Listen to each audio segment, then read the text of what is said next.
Okay. Hi.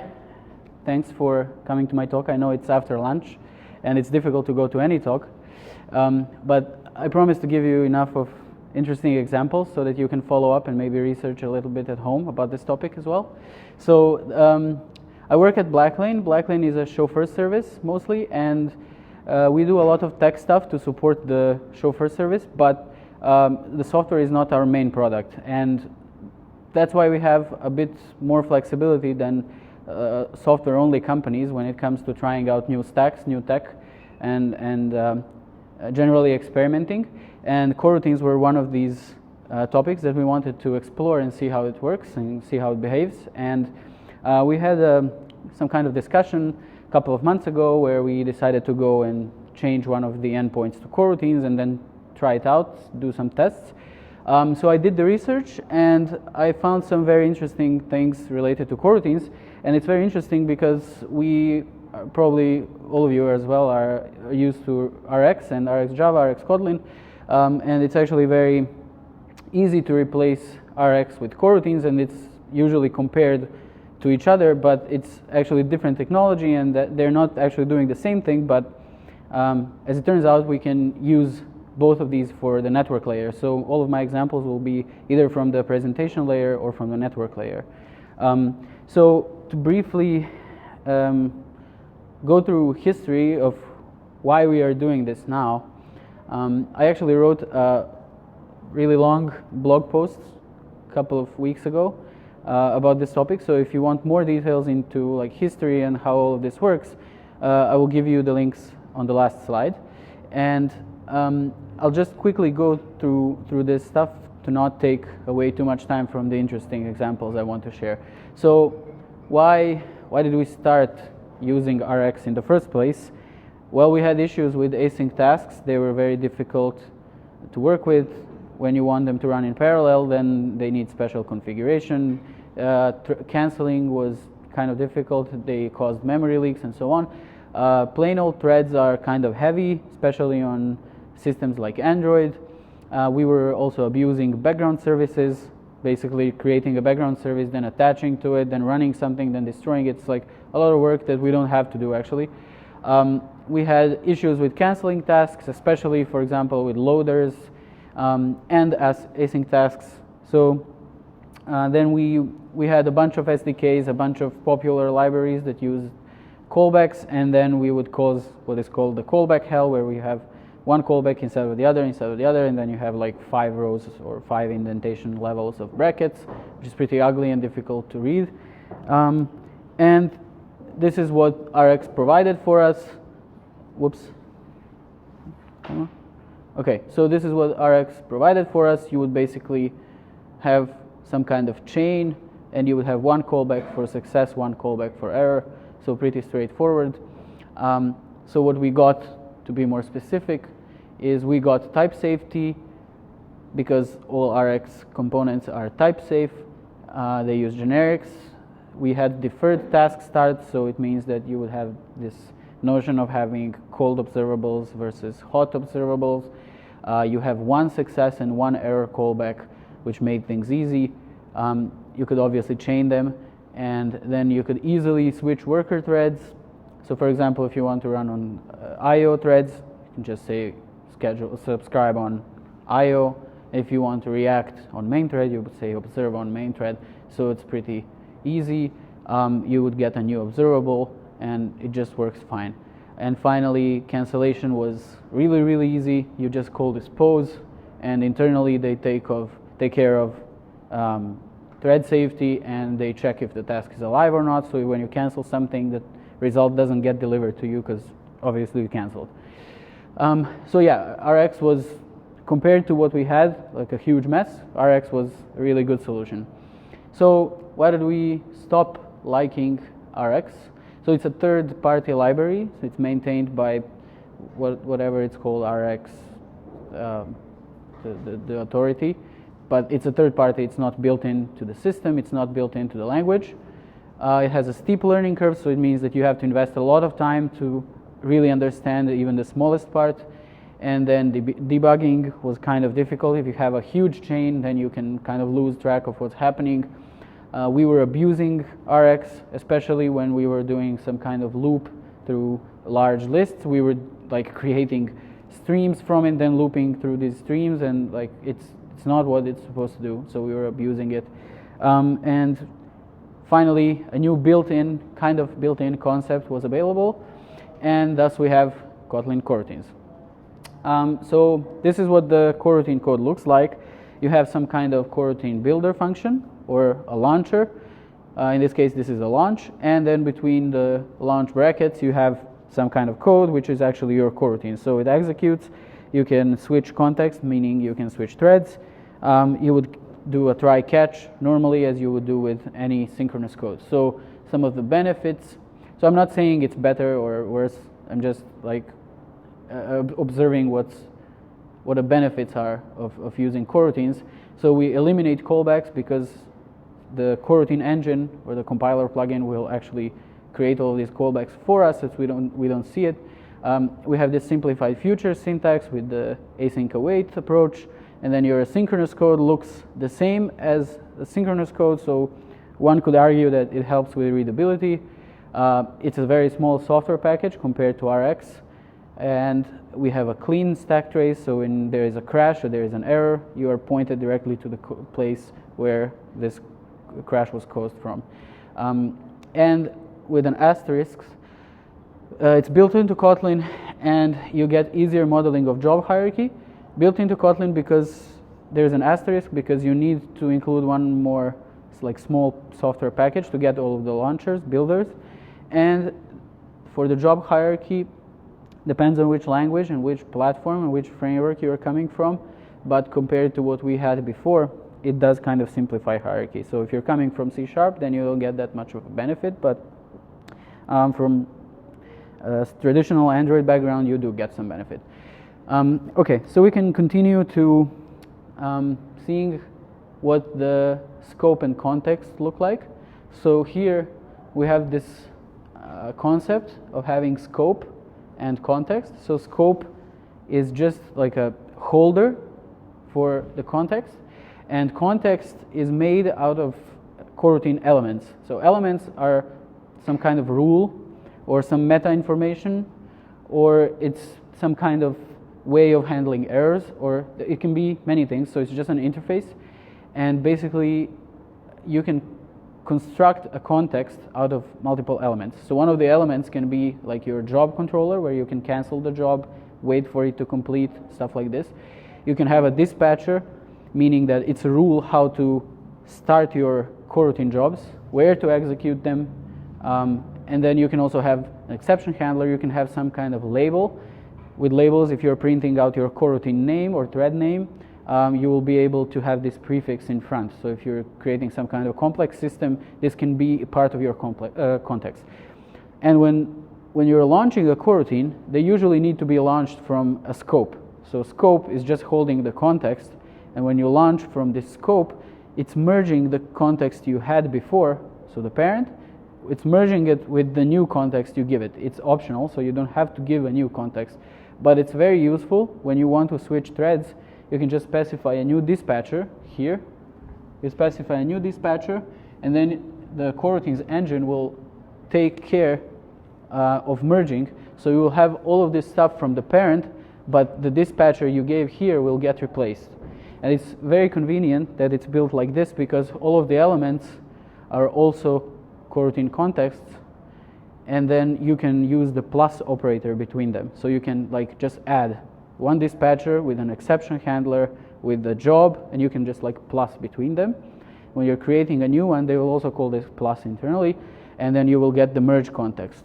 And your child coroutine, it will have its job, but it will keep everything that you didn't override before. So this is very good, because then you can control your children from the parent, meaning that if you cancel the parent, all children get canceled, and if your child crashes, by default it will also cancel the parent. So they have some kind of connection, so it means that this job hierarchy is very explicit between them. So that's I wanted just to refresh everyone's memory if you haven't seen this before. It's important because I have a bunch of examples that are related to how context works. So let's go to the main point. And my main point is that I did a bunch of experiments. I've seen some weird use cases, and I've seen a lot of examples online, and I've talked to a bunch of people, and it turns out that some of the default functions are misinterpreted or misunderstood. So I want to make this distinction between active work and simulated work. So looping, if you imagine like a normal while loop, for loop, it's keeping the CPU busy. So it's running a cycle and your CPU is busy. And this is very different from doing something like simulated work, like thread sleep or delay. And it's important to have this distinction because if you run something on your thread, this operation cannot be stopped until you explicitly say return. If you create a thread with a runnable, inside of this runnable, you need to check if the thread is alive or not. So if you try to interrupt the thread, nothing happens. So it's just setting a flag that the thread is now interrupted, but it doesn't stop the thread from continuing. The thread will continue. So this is when I say looping will keep the CPU busy, I mean when you start a loop, unless you're explicitly exiting the loop when the thread is interpreted or when the coroutine job is canceled, this thread will continue. And this is what I mean when I say active work. And then we can make another distinction between cooperative and uncooperative jobs, where cooperative jobs would check regularly if your thread is interrupted or if your coroutine job is canceled. So to make your code cooperative, you would need to check this manually. One good thing is that retrofit, we're probably all using retrofit, the good thing is that retrofit is aware of this stuff. So if you cancel your job at the next point, they will cancel it.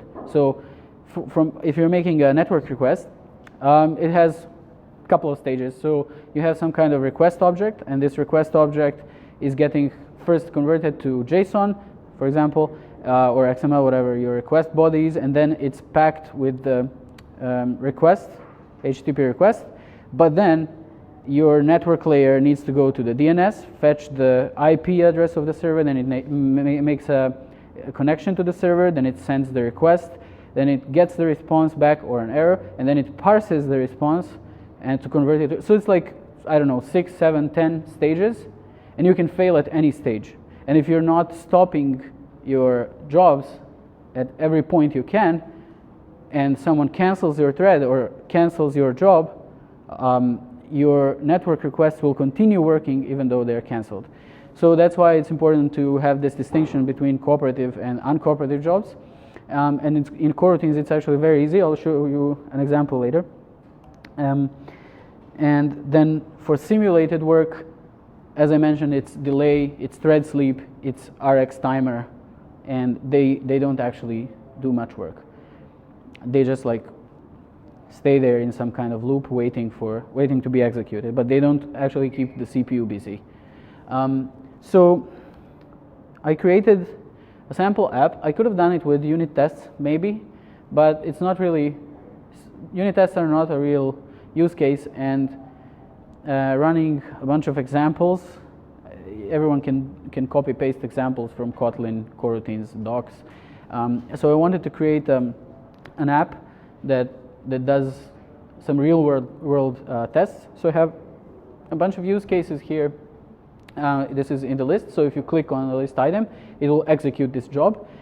If you turn this on, it will, after the job is complete, it will throw an exception attempting to crash the app, imagining that you have an IO exception because your server is somewhere far away from you and you lost connection. And if you check this one, it will not actually do any work. It will just schedule using coroutine delay, which is, we'll see, very, very different. And finally, on my fragments on stop callback, which comes to the main thread, obviously, I will attempt to stop the job from continuing. And then we'll see the use cases that this app produces. So running running my tasks. So this is from my example, and the GitHub link will again be on the last slide. So we have two different types of task. One is actively looping. So this is the first one, and then the other one is basically calling delay. And both of them will take 2 seconds to be able to see the outcome. So both of them will do some work for 2 seconds, and then they will stop. And if I turned on the exception filter, after completing, they will throw an exception attempting to crash the app. So these are the two types of job I have. I want to go through the most common use cases I found inside of our app and inside of other apps and inside of many tutorials and discussions I've read on the topic. So the base class is a fragment. Of course, you can do it in your view model, you can do it in your presenter, but for simplicity's sake and to be able to present this in one slide, I'm doing it in the fragment. And what I'm doing is my fragment is extending the coroutine scope, so it means that it will be the keeper of context. So my context here, and you can see the override, so it means that it comes from the coroutine scope interface. It's composed of 3 different things. One is the parent job, the other is the default dispatcher, and the third one is the default handler. So if you look at the default handler, for now, for this example, I will handle all of the errors the same way. So I have this abstract function that needs to be implemented in every fragment that will just probably print this error to the screen, or it can print it to the console, but it doesn't matter. Basically, coroutine exception handler is a construct from the coroutines package that you can use. You get it for free. You don't have to write it on your own. The second thing is that what I mentioned on stop. I'm canceling all of the children, but not the parent itself. So there is a distinction. If you cancel the parent, you will not be able to launch new stuff from the parent. If your parent crashes, you will still not be able to schedule anything else from the parent. Nothing, like the parent is dead. But if I cancel all of the children, I will still be able to use the same parent or the same fragment instance, but all of my children will hopefully get canceled. And finally, I'm using the supervisor job. It's also a construct that you get from coroutines for free from the coroutines package. The supervisor job is very interesting because it kind of allows your parent to be more independent from the child coroutines you launch. So if you launch some stuff from your fragment or from your presenter, and this stuff throws an exception, by default, if you don't use a supervisor job, your parent job will also throw an exception, and your parent job will also get canceled. And I don't want this, because I might run 2 things in parallel. One of them fails, fine, I'll show the error, but I still want the other thing to succeed. I don't want to cancel everything. So this is what supervisor jobs allows you to do, but also it has this cancel children function, which is not available by default. So it's kind of more like a controller over your jobs. All of the jobs that you launch from this base fragment will implicitly be added to the parent job as children. With Rx, that would be something like using a composite disposable or a composite subscription, depends on which version. Yeah, so the first use case that I found and that a lot of people are actually using is the run blocking function and the code. So the code inside of all of my examples is pretty much the same. So I just like show the progress, which is some kind of spinner. I execute some kind of task. If it's completed successfully, I will show the success message. Otherwise, I will show an error. And I will rethrow the error because I want to catch it in the default exception handler. So if you take a look back at the slide, I have a default exception handler, and it's added here to the coroutine context. So anything that I throw from my coroutines, I'm expecting it to be caught in this default exception handler. So I don't want to crash my app, but I want to be aware of all the errors that are happening. So with run blocking, we have some code that executes some kind of task, shows success or error, and then I rethrow to be able to see in the default exception handler what happens. With launch, so the second use case is launch. It's the same. It's identical. Instead of run blocking, I'm using launch, and we'll see what's the difference. Case number 3 is using async await. So I'm running an async job, and I'm calling await there. Async is different from launch because launch doesn't give you any result. Async will keep the result of the coroutine that you run. Case number 4 is using with context. So the same code, I'm just using with context and switching to an IO thread to execute the task and hopefully get the result back on the main thread to show success. And case number 5 is using coroutine scope, and coroutine scope kind of behaves similar to run blocking in the sense that it will wait for all of its children to complete before completing. So these are the 5 use cases: run blocking, launch, async, with context, and coroutine scope. And yeah, 5 most common use cases I could find. And let's get to testing what happens with errors. So I have a bunch of tasks that actively loop, so they don't use coroutine delay. They actively loop for 2 seconds, and then when they complete, they throw an exception. So these are the results. So this is run blocking. This is using launch. This is using async, with context, and coroutine scope. And I have 2 more rows because I thought it would be interesting to reuse the same parent job for the coroutine that I launch. And I also added an additional exception handler for the coroutine that I'm launching. So I'm not replacing the root one, but I'm just adding it to the child that I run. And what is very interesting is that the red ones, so almost all of them, are thread blocking. And another interesting thing is that some of them actually crash. So this one, run blocking, will crash the app, even though I have a default exception handler. It will crash the app completely. Others will throw into the default exception handler after they complete. But what is interesting is that all of these are actually thread blocking, meaning that my app is not interactive for 2 seconds. If I push this to like 3.5 seconds, I would get an ANR dialog saying your app is not responding, kill it. So it's pretty bad if you run some kind of long job in this way while actively doing job without checking is it canceled or not, and without switching threads before, it will behave the same way as writing synchronous code. So it's coroutines, but it behaves like synchronous code. So let's see why. This is the left side is coroutines and the right side is Rx, and this would behave almost exactly the same. So coroutines create a thread local event loop. If you call a run blocking inside, they will create a thread local event loop, and until this event loop finishes all of its events, run blocking will not proceed. So there is no magic there. It's basically synchronous. It creates a new empty context for this job, and calls join, which is similar to thread join for all of the children. And if you run this with Rx, you can see internally, if you check the source, it uses await on all of the threads, and then it continues in the current thread, which is also default JVM behavior. If you call await, your current thread gets blocked, and it waits the same way for all of the links in the chain to complete. So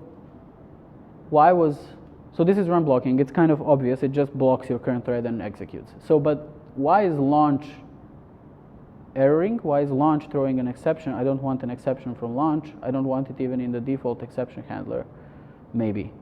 And why is it blocking the current thread? So the thing is, my default dispatcher for this fragment is main, because I want to start all of the coroutines on main, and then I will manually go off the main thread for network tasks. So what happens here is that launch creates a new standalone coroutine and then calls start immediately in the next line, but since it's the main dispatcher, it gets called on the main thread, and your main thread gets blocked for 2 seconds. So it merges the new context. So it's this call here, new coroutine context, it's kind of misleading because it's not creating a new context. It's basically taking the old context and putting in any new stuff that you gave here with the context first argument. So it's not creating a completely new context, it's kind of using the parent one, and the parent one is main thread. So that's kind of problematic and surprising maybe. So yeah, it runs on the main dispatcher, meaning that if you're looping for 2 seconds on the main thread, it's blocked. Errors are delivered to the resolved handler because we have it in the default context. And if we compare it to async, we have the same thing, like the code is almost identical apart from this deferred. So deferred will actually give you the result. It also extends the job that you had with launch, but it will also contain a result.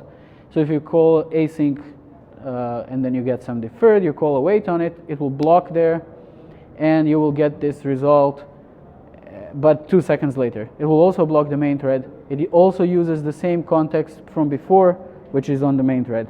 So behaves the same way the launch behaves, and you can call await. It's the same as join, but you don't have to. It will still block because it's on the main thread. Yeah, so let's compare this. This is a very interesting example. Let's compare this to using delay, because a lot of online examples and tutorials, they use delay to show how coroutines are very performant and to show how they don't block each other and so on. So the results are like this. So basically, nothing is blocking, which is weird. These three use cases, they were previously blocking, and now they're not blocking anymore. And run blocking function will always be blocking because it creates a thread local event loop for itself and then blocks there until everything completes. So why is delay not blocking? So I could schedule a job, I could interact with the app, main thread is not blocked at all. It's widely used, and the reason is delay is not actually doing anything. So this is the source code for running delay. It comes down to these two functions, and it's basically scheduling something to the event loop, but the event loop is available to do other stuff before this time expires. So it schedules something for 2 seconds in the future, but it can execute stuff between now and this future moment. So delay is actually not doing any work. It's kind of a cheat to use delay in any example. And I wanted to test how all of this behaves when I'm canceling stuff. So first thing I did is went to the Coroutines source code repository, and then I searched for is cancellation exception, and there is a bunch of results actually. So there are 30 code results, and this was some months ago. Now it's even more. So they treat cancellation exception very specifically, meaning that if you throw a cancellation exception manually or someone else throws it, they will not crash, they will not propagate this exception anywhere. It will just be swallowed by the coroutine engine and nothing will happen. So it's kind of similar to interrupted exception for threads, because when you call thread sleep and then you call interrupt on this thread, it will not wait until the thread ends. It will immediately throw a cancellation exception, interrupted exception. For coroutines, it's the same thing. If you're using delay function and you call cancel, it will immediately throw a cancellation exception. So you will not have to wait until the job completes. Let's compare this to Rx. So in comparison to Rx, if you call dispose on your disposable, there is nothing you get in return. So you don't get any result. There is no way to get a result. Even if you had one, there is no way. Disposables go upstream and then unsubscribe or dispose everything in the chain until the root. And then we have a question whether we can cancel something inside the stream. So with coroutines, we have this job hierarchy, and we have like child jobs inside of one big scope, and we can cancel each of the children individually, but can we cancel a substream with Rx? And yes and no. So if you have some kind of stream that emits two elements and then throws an exception, and you apply a flat map operator. So flat map, as you remember, will create a stream of streams. So you will have something like this. So you'll have like a stream inside, and then the exception. But Rx will kind of flatten it for you, and you will be able to react with one success callback and one error callback, and you will have this kind of stream in the end.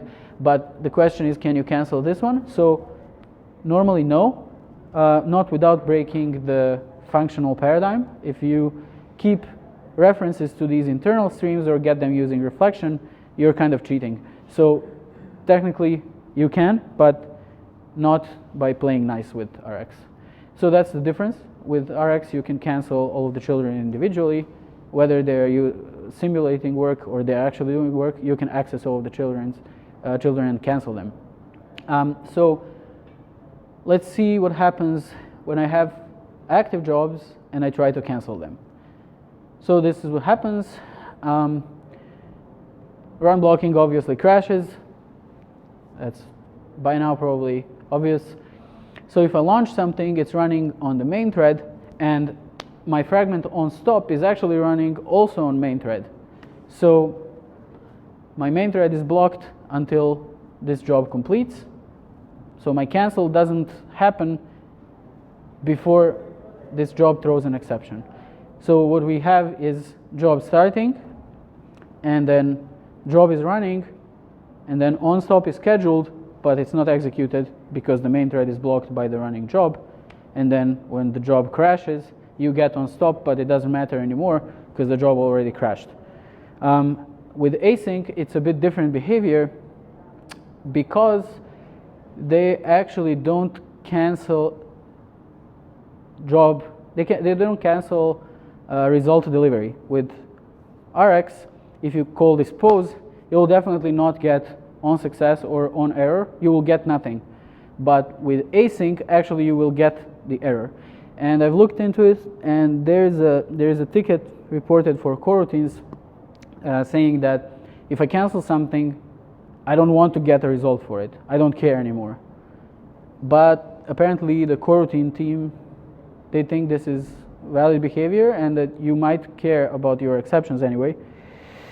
So this is very intentional, which kind of breaks the rule of all of them behaving the same. Yeah, so that's interesting. And to mention a couple more things, because now all of your exceptions might get delivered after you cancel, you can still check if your coroutine is active, and there's a flag for this. It's called isActive, and it's in every coroutine scope.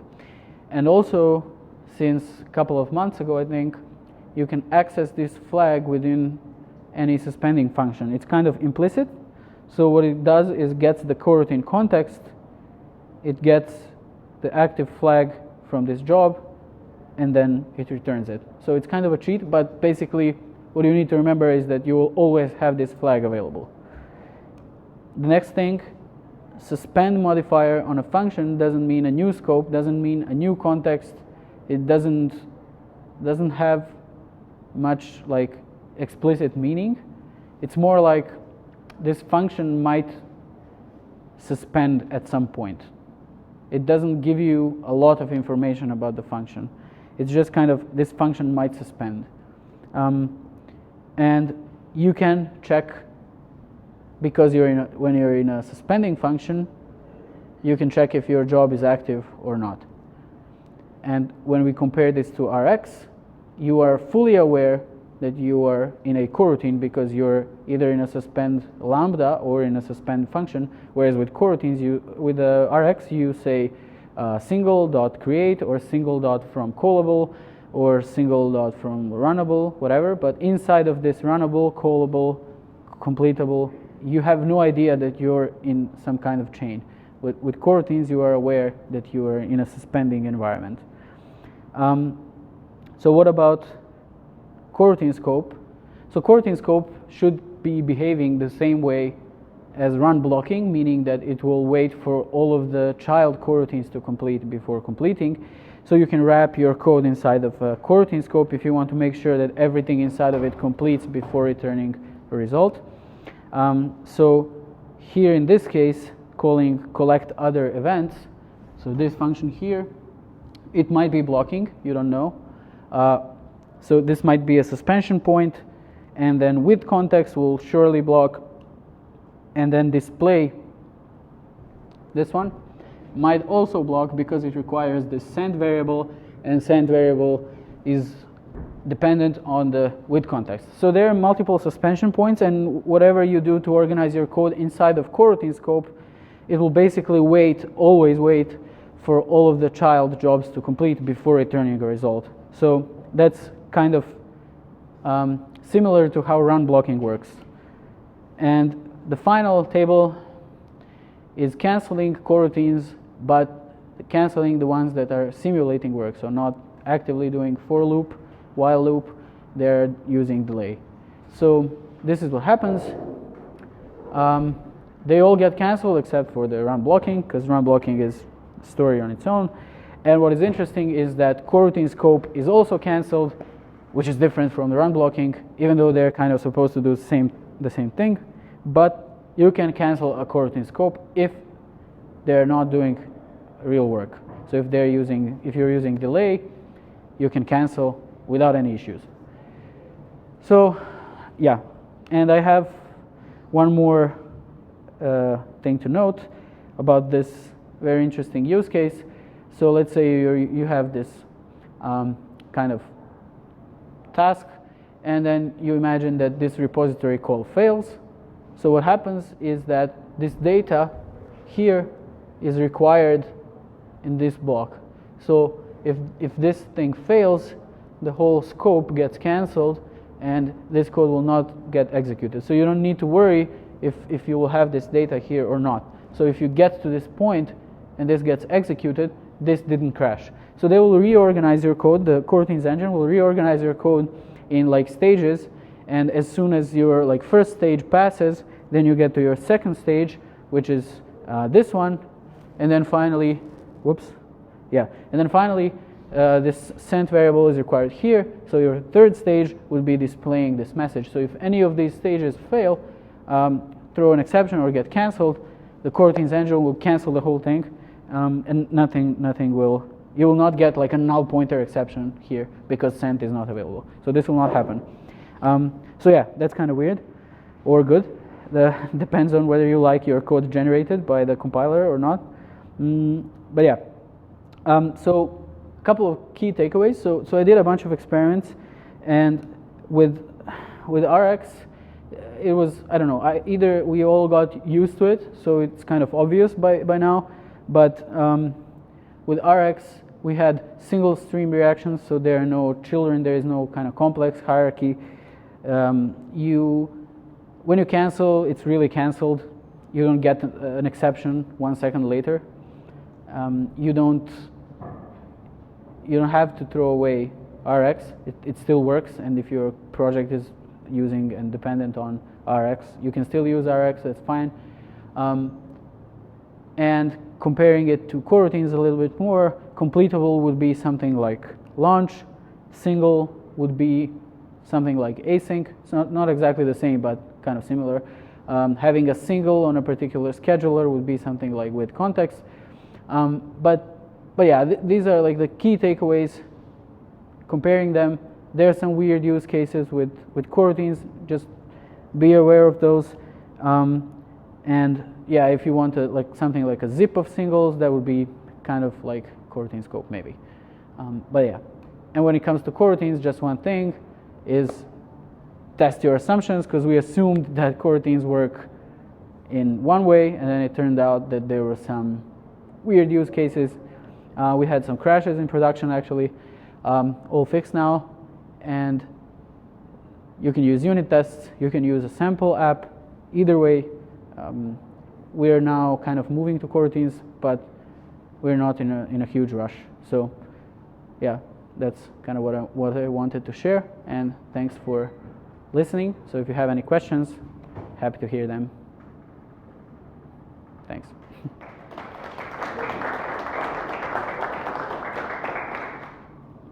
Yep. Yeah, if there are no questions, you can reach me there, you can find me around, and I will share these slides on Twitter and I will share it with the organizers. This is the project, and you can see on my Twitter feed somewhere like a text version of this talk, so you can read it if you want to get more information about Coroutines RX, all this stuff. Yeah, that will be it. Okay, enjoy the rest of the conference. Yep.